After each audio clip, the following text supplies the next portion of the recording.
And the House Ways and Means Committee assures the steps are being taken to address concerns on some tax reforms measures pending in the lower chamber. The full story from Freddie Abando. The House Ways and Means Committee, chaired by Congressman Federico Romero Kimbo, is committed to pass a package of tax reform measures to benefit government, the business sector, and the people. Two key measures pending in the House are the rationalization of fiscal incentives and the Tax Management and Transparency Act. The fiscal incentives bill has failed to pass in Congress since 1988. The business expressed concern both measures could reduce the flow of investments, local and foreign, to sustain growth.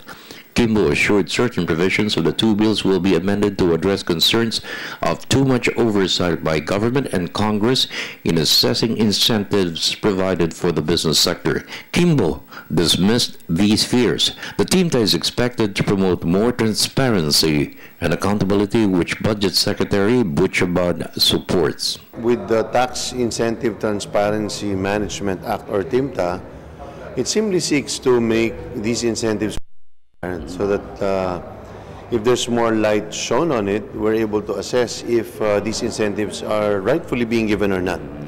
It does not seek to withdraw it or to take it away or to even lower it.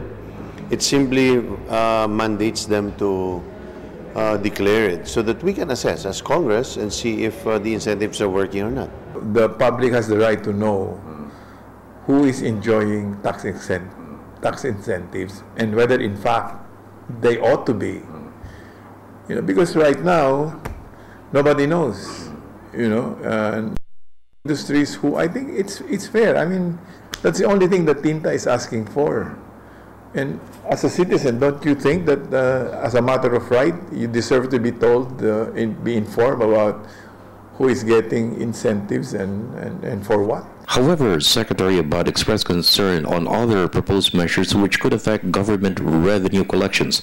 There were 13 measures in the House that seek to amend the National Internal Revenue Code that will restructure income tax returns payment and reducing corporate taxes.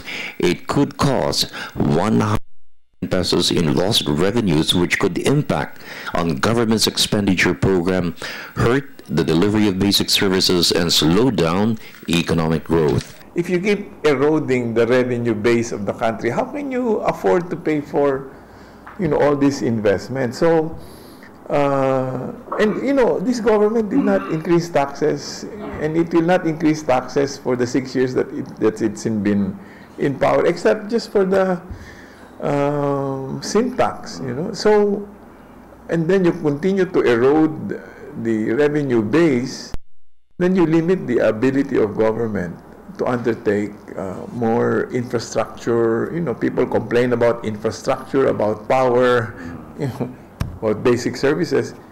Yeah, but where's the money going to come from if you keep eroding the tax base? For the People's Television Network, this is Freddie Abando reporting.